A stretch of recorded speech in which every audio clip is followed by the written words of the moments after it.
Okay, today I will be talking about the video game crash of 1983. So, the video game of 1983 resulted for many reasons, and one of the reasons was that there was a market saturation for video games and computer home computer systems from 1978 to 1983. So the market saturation was one of the catalysts for causing the video game crash of 1983. But it wasn't the only reason. From 1977 to 1983, there were about 103 home computer systems that were released for the world computer market. This didn't include Eastern Europe, communist countries. Well, Eastern Europe was basically communist, and the Soviet Union at the time. These computers were mostly concentrated in the US markets, Western Europe, and other countries in the free world. At this time, there was no standard for computers because you had so many different companies producing computers with different operating systems, and they were not really compatible with each other. It's not like the stuff that we have today, like uh, we use a standard operating system like Microsoft Windows, or some people use Linux, different distros of Linux, and other people use Apple Macintosh OS. So those are the three camps that people fall into these days. But back in the from 1977 to 1983, you had 103 different operating systems. Each computer that was produced had its own operating system, and they were not compatible with each other. The only thing they shared in common was that they used the same kind of tape or floppy disks. And that could be said today for the three different platforms that we have, being Linux distros, Windows-based computers, and Apple iOS-based computers. They all share the same type of hard drives, SSDs, and I guess RAM and graphics cards can be used across all three platforms. It's kind of like that even today. But the only difference is we didn't have like so many different types of operating systems, like over 100. That's the difference. So there's a lot more standardization today compared to what it was back from the 70s to 80s.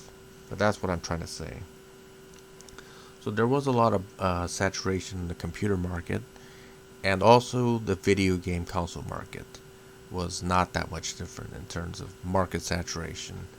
In the home video game console market, you had about 24 systems that were released from 1976 to 1983, like the Atari 2600, Atari 5200, Intellivision, ColecoVision, RCA, Studio 2, Vectrix, the Magnavox Odyssey 2, and many others were released during this time period.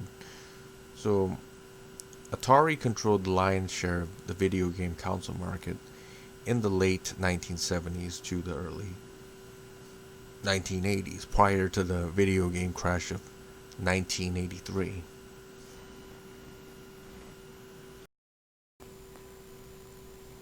During the early 1980s, the most popular video game console systems were the Atari 2600, Intellivision, and the ColecoVision. These three consoles systems were the iconic video game consoles of the early 1980s. There were 24 other video game systems that were developed and produced from 1976 to 1983. However, those systems weren't very successful compared to the four that I just mentioned. And if you were growing up in the 1980s as a kid like I was, then you would have seen a lot of commercials about Intellivision, Atari 2600, ColecoVision, and Atari 5200, basically. I mean, these were the systems that predominated during this timeline. So all four of these video game console systems were considered to be second generation video game consoles. The stuff that came later, like the Nintendo Entertainment System, the Sega Master System, and the Atari 7800, were third generation video game consoles, and in many ways they had more capacities than the previous generation, being Generation 2 video game consoles, which weren't very good at all, compared to the third generation. So the games that were produced for the arcade industry were different. However, the video game crash of 1983 did affect them as well. Arcade games were, on average, much better than video games produced from the home video game console markets.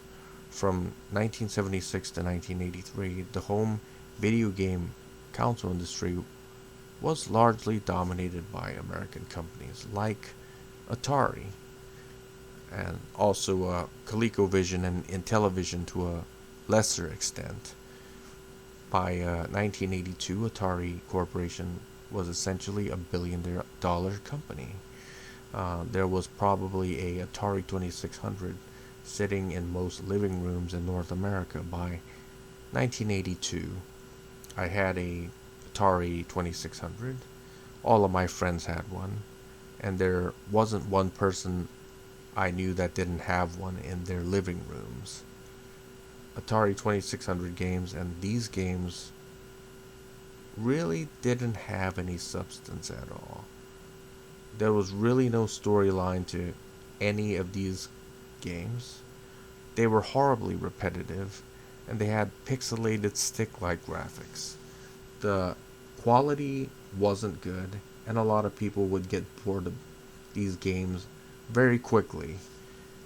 There were limitations to the technology at the time, and these were second generation video game consoles, and I'm sure the quality could have been better.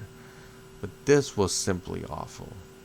They did have to work with the limitations of RAM, system memory, and storage space, because they were using ROM cartridges, and at that time, memory was very expensive, especially ROM chips, So they had very little resources to work with, and that was one of the problems that they had. And some people bought home console systems so they could get the arcade experience at home, but that never really happened in the 1980s, because the arcade games were so much better than console video game consoles or home-based computer systems as well. There's no way that it just didn't happen in the 1980s. It's just that was just the way it was. We would see the box art of the game for like computer games, and they would always put the best version of the graphics for the game for the computer games, and it was kind of like misleading, because when I had a Apple IIc and I bought a game like Commando for Apple IIc, and on the back of the box they had the Amiga the Amiga graphics version in it. So it was kind of like misleading. I thought the game was going to be like this, but this is the crap that I got. That's how it was like back then.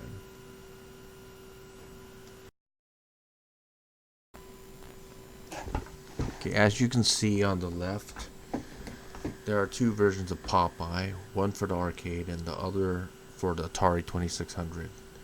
You can see the difference in the quality. The arcade version of Popeye is so much better than the Atari 2600 version.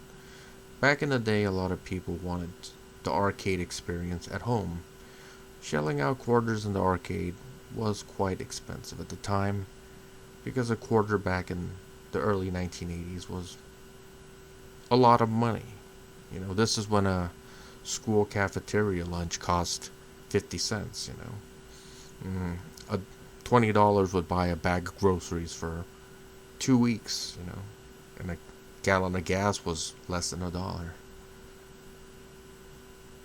So $1 back in the early 1980s is equivalent to about $4 today. So the money back then had more purchasing power than the money we have today. The arcade version of the same games were always better than the home computer or the home video game versions until the advent of 32-bit computers and video game consoles in the mid 1990s. So the PlayStation 1 kind of like led the way in this direction of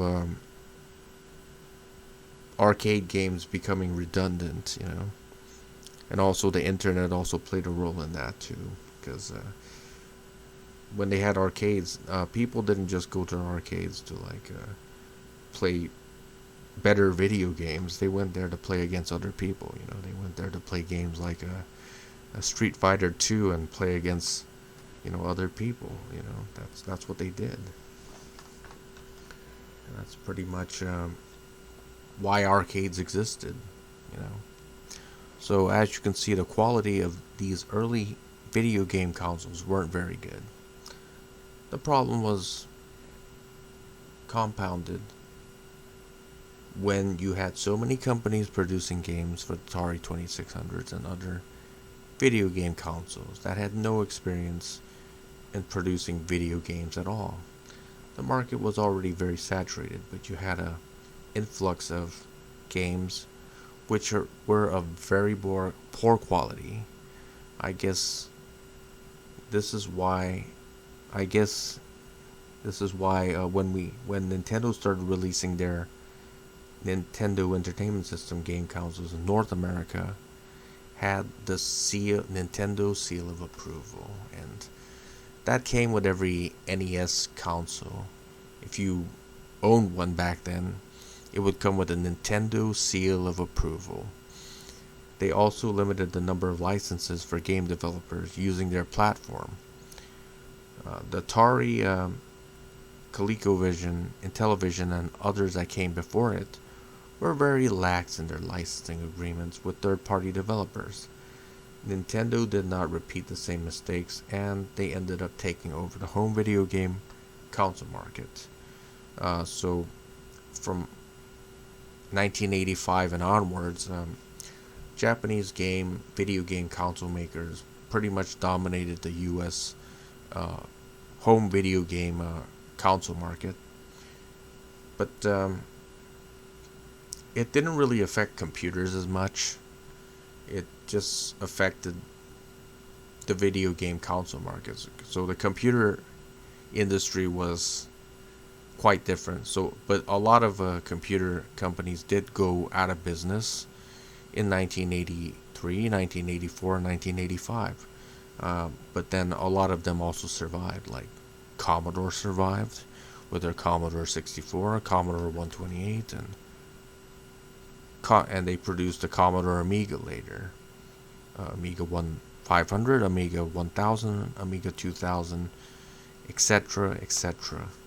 And the PC market wasn't really affected by it either. IBM was still selling their computers to businesses and stuff like that. And that was overtaken by the IBM compatible market.